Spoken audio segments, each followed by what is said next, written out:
दिल्ली की सत्ता में वापसी के बाद बीजेपी जनता के बीच भरोसे की बुनियाद को और भी ज्यादा मजबूत कर रही है। हर उस लक्ष्य को पूरा करने के लिए मुख्यमंत्री से लेकर मंत्री तक सड़कों पर आ गए हैं जिसे चुनाव के वक्त लिया गया था। लेकिन इसे धरातल पर उतारने के लिए कुछ चुनौतियां भी है और इन्हीं चुनौतियों का सामना करने के समय परवेश वर्मा अधिकारियों पर बिफर गए और चेतावनी दी। उन्होंने कहा कि जिनकी चर्बी मोटी हो गई है उसकी चर्बी उतार देंगे। सारे अधिकारियों की खाल पिछले 10 साल में मोटी हो गई है, तो उनकी चर्बी को हम लोग जो है निकालेंगे। मंत्री परवेश साहब सिंह का ये आक्रामक अंदाज पहली बार दिखा है। दिल्ली की सड़कों पर विकास कार्यों का जायजा लेने निकले मंत्री जी गुस्से में हैं।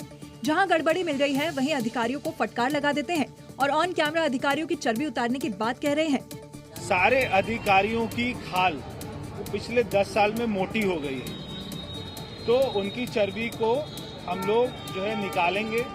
सबको दौड़ा रहे हैं सड़कों के ऊपर में, मैं भी दौड़ रहा हूँ, वो भी दौड़ रहे हैं। तो हमें भी पसीने आएंगे, उनको भी पसीने आएंगे। तो जब उनको पसीने आएंगे तो चर्बी कम होगी, तो खाल पतली होगी, तो काम करना पड़ेगा। दरअसल दिल्ली विधानसभा के अध्यक्ष विजेंद्र गुप्ता ने दिल्ली के चीफ सेक्रेटरी को पत्र लिखा था। उन्होंने कहा था कि अधिकारी विधानसभा सदस्यों के फोन कॉल या मैसेजों का जवाब नहीं दे रहे हैं, जिसके बाद मंत्री परवेश साहब सिंह एक्शन में आए। लापरवाह अधिकारियों के खिलाफ एक्शन लिया गया। पीडब्ल्यूडी के एग्जीक्यूटिव इंजीनियर को निलंबित कर दिया। पटपड़गंज में निरीक्षण के बाद कार्रवाई की।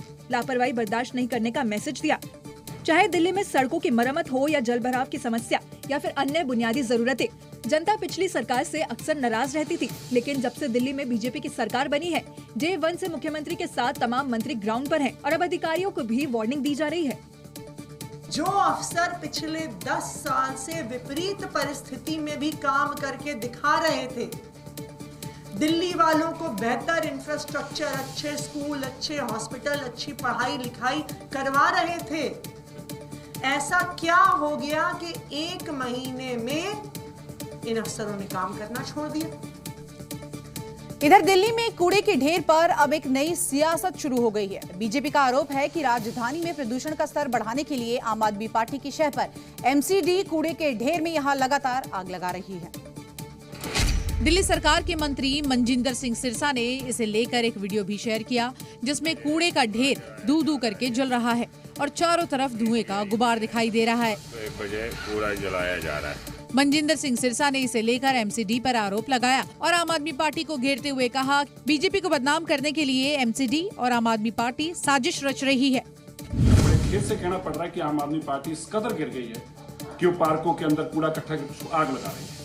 मैंने वो आग की वीडियो अभी शेयर भी की है। सिर्फ इसलिए काम किया जा रहा है ताकि हवा गंदी हो और भाजपा बदनाम हो। दरअसल दिल्ली में बढ़ता प्रदूषण एक गंभीर मुद्दा है। इसे लेकर सरकार बनती भी है और बिगड़ती भी है। भले ही अब बीजेपी की सरकार हो, लेकिन एमसीडी में अब भी आम आदमी पार्टी को बहुमत है। दिल्ली में करारी हार के बाद एक बार फिर से अरविंद केजरीवाल संगठन को मजबूत करने की कवायद शुरू कर चुके हैं और इस बार उन्होंने दिल्ली के अलावा उन चुनावी राज्यों में भी पार्टी को मजबूत करने की रणनीति तैयार की, जिससे राजधानी में हार का बदला लिया जा सके। उन्होंने गुजरात, गोवा, पंजाब और छत्तीसगढ़ में नए प्रभारी नियुक्त किए, साथ ही दिल्ली में प्रदेश अध्यक्ष भी बदल दिए।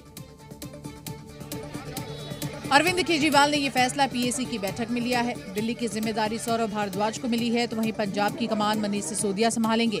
साथ ही चुनावी राज्यों में भी उन्होंने नए प्रभारी नियुक्त किए हैं। गोपाल राय को गुजरात का प्रभारी बनाया गया, मनीष सिसोदिया पंजाब के प्रभारी बने हैं, पंकज गुप्ता गोवा के प्रभारी बने हैं, संदीप पाठक को छत्तीसगढ़ का प्रभार दिया गया है, तो वहीं सौरभ भारद्वाज दिल्ली के प्रदेश अध्यक्ष बनाए गए हैं। दरअसल दिल्ली चुनाव में मिली हार के बाद पार्टी के बड़े नेता आम जनता से दूरी बना चुके थे, लेकिन अब एक्शन मोड में दिख रहा है। माना जा रहा है कि चुनावी राज्यों में बेहतर परिणाम के लिए रणनीति तैयार की जा रही है।